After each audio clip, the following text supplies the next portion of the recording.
अस्सलाम वालेकुम स्टूडेंट्स, आपकी पुरजोश फरमाइश पर इस एक्टिविटी डे में हम एक गेस्ट को बुला रहे हैं।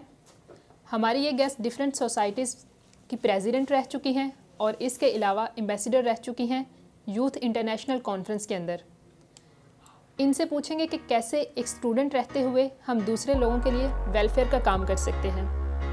हम आपसे इनकी कुछ हिस्टोरिकल पिक्चर्स शेयर कर रहे हैं, तो देखना मत भूलिएगा एक्टिविटी और में लाइव इंटरव्यू, और आप इनसे क्वेश्चंस भी पूछ सकते हैं।